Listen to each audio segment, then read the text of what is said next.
Bihar police SI और ESI mains की तैयारी के इस नए एक्सप्लेनर में स्वागत है। देखिए, इस परीक्षा को क्लियर करना अक्सर किसी ऊंचे पहाड़ पर चढ़ने जैसा ही लगता है। सिलेबस इतना विशाल है कि समझ ही नहीं आता शुरुआत कहाँ से करें और क्या-क्या छोड़ें। लेकिन क्या हो अगर इस मुश्किल को हैक करने का कोई अचूक रास्ता हो, एक ऐसी चाबी जो सीधे सक्सेस की तरफ ले जाए। तो चलिए आज इस परीक्षा के असली कोड को मिलकर डिकोड करते हैं। 700, जी हाँ, पूरे 700। सोचिए जरा, 2018 से लेकर 2025 तक के पिछले 8 प्रश्न पत्रों को अगर मिला दिया जाए तो कुल 700 से भी ज्यादा सवाल बनते हैं। अब इन सबको रटना या हर एक टॉपिक को बिल्कुल जीरो से पढ़ना तो लगभग नामुमकिन सा लगता है। सच कहें तो ये नंबर किसी का भी कॉन्फिडेंस हिला सकता है। पर यहीं पर आता है एक स्मार्ट ट्विस्ट। क्या हो अगर पूरा का पूरा ध्यान सिर्फ और सिर्फ उन टॉपिक्स पर लगाया जाए जिनके परीक्षा में आने की 100% गारंटी है। इस एक्सप्लेनर का सबसे बड़ा हैक यही है। फोकस सिर्फ उन हाई यील्ड टॉपिक्स पर होगा जो बार बार आते हैं, खासकर वो जो 3 या उससे ज्यादा बार रिपीट हुए हैं। सीधी सी बात है, मेहनत वहां करनी है जहां से पक्के नंबर मिल सके। तो चलिए इस स्ट्रैटेजी के रूल्स सेट करते हैं। ये प्रायोरिटी लेजेंड समझना बहुत जरूरी है। इसमें हमारा सबसे बड़ा हथियार है रेड स्क्वायर, यानी लाल रंग का डब्बा। इस रेड स्क्वायर का फंडा बिल्कुल क्लियर है, बहुत उच्च प्राथमिकता। मतलब जब भी ये लाल निशान दिखे तो समझ लीजिए कि वो टॉपिक कम से कम 3 या उससे ज्यादा बार पूछा गया है। ये पढ़ाई का वो हिस्सा है जिसे पेपर सेट करने वाले चाहकर भी इग्नोर नहीं कर सकते, और हमें तो बिल्कुल भी नहीं करना है। अब आगे बढ़ते हैं और रीजनिंग सेक्शन की बात करते हैं। असल में ये सेक्शन इस एग्जाम की एक बहुत ही सॉलिड नींव है।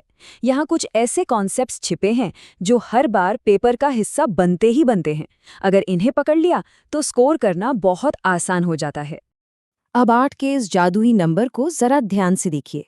ये बताता है कि रीजनिंग के कुछ खास विषय पिछले 8 के 8 एग्जाम्स में लगातार पूछे गए हैं। मतलब 2018 से लेके 2025 तक एक भी साल ऐसा नहीं गया जब इन टॉपिक्स को छोड़ा गया हो। ये एक ऐसा ट्रेंड है जिसे मिस करना बहुत भारी पड़ सकता है। और मजेदार बात क्या है पता है? गणित यानी मैथमेटिक्स में भी बिल्कुल यही कहानी है। वहां भी कुछ टॉपिक्स ने पूरे 8 बार रिपीट होने का शानदार रिकॉर्ड बनाया है।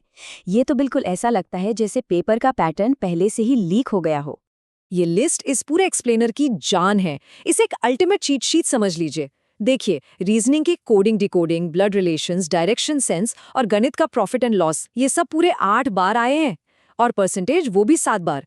ये सब हमारी रेड स्क्वायर लिस्ट के टॉप पर बैठे हैं, जो सीधे गारंटीड मार्क्स दिलाते हैं। अब अगर थोड़ी कम फ्रीक्वेंसी वाले टॉपिक्स की बात करें, जैसे कि साधारण ब्याज और चक्रवृद्धि ब्याज, ये दोनों ही 4-4 बार आए हैं। चूंकि ये हमारे 3 बार वाले रूल से ऊपर है, इसलिए ये भी रेड स्क्वायर की ही कैटेगरी में आते हैं। आसान भाषा में कहें तो हर 2 में से एक एग्जाम में इन पर सवाल आना लगभग तय है। खैर, मैथ्स और रीजनिंग की दुनिया से थोड़ा बाहर निकलते हैं और जनरल साइंस की तरफ चलते हैं। यहाँ पर भी एग्जामिनर्स की पसंद काफ़ी फिक्स्ड होती है। वे कुछ चुनिंदा साइंटिफिक फैक्ट्स और फॉर्मूलों को बार बार पूछना पसंद करते हैं। जैसे फिजिक्स के इन रिपीट होने वाले टॉपिक्स को ही ले लीजिए। न्यूटन के लॉज ऑफ मोशन और काइनेटिक एनर्जी का फॉर्मूला, ये दोनों ही बिल्कुल 3-3 बार पूछे गए हैं। मतलब रेड स्क्वायर कंफर्म। साइंस के इतने बड़े सिलेबस में से सिर्फ इन चुनिंदा विषयों का बार बार आना कोई इत्तेफाक तो नहीं हो सकता। और पता है, एक ऐसा ही जिद्दी पैटर्न इतिहास यानी हिस्ट्री सेक्शन में भी देखने को मिलता है। वैसे तो हिस्ट्री का सिलेबस अनंत लगता है, पर पेपर सेट करने वालों के कुछ फेवरेट सवाल होते हैं जिन्हें वो कभी नहीं छोड़ते। जरा सोचिए, 1946 की ऐसी कौन सी स्पेसिफिक ऐतिहासिक घटना है जो 2021, 2023 और फिर 2024 की परीक्षा में लगातार पूछी गई। ये सवाल इतिहास के इतने बड़े समुंदर में से बहुत ही बारीक पॉइंट की ओर इशारा करता है। और जवाब है 1946 का रॉयल इंडियन नेवी विद्रोह और उसका नेतृत्व। ये साफ दिखाता है कि हाई यील्ड हिस्ट्री टॉपिक्स कितने अनुमान लगाने योग्य हो सकते हैं। एक बार अगर इस पैटर्न को पकड़ लिया तो पूरी की पूरी हिस्ट्री रटने की कोई जरूरत ही नहीं पड़ती। तो एक तरफ है वो 700 से अधिक सवालों का डरावना समंदर, और दूसरी तरफ है हमारी ये रेड स्क्वायर वाली बेहद टारगेटेड लिस्ट। फैसला बड़ा आसान है ना। बिना सोचे समझे पूरा सिलेबस पढ़ते रहने से बेहतर है कि उन टॉपिक्स पर मास्टरी की जाए जो बार बार आते हैं। इसीलिए इस पूरे एक्सप्लेनर का एक ही मूल मंत्र है, पैटर्न में महारत हासिल करें, परीक्षा में महारत हासिल करें। ये सिर्फ रट्टा मारने के बारे में नहीं है, ये डेटा को समझकर स्मार्ट तरीके से अपना कीमती समय सही जगह इन्वेस्ट करने का खेल है। तो आखिर में ये डेटा एक बहुत ही सॉलिड सवाल छोड़ जाता है।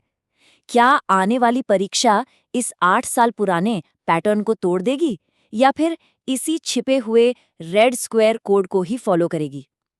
अब तक का इतिहास तो यही बताता है कि जो इस कोड को समझ गया, परीक्षा में उसका पलड़ा हमेशा भारी रहेगा। इस हैक को जान लेने के बाद आगे की तैयारी का रास्ता बिल्कुल साफ हो जाना चाहिए।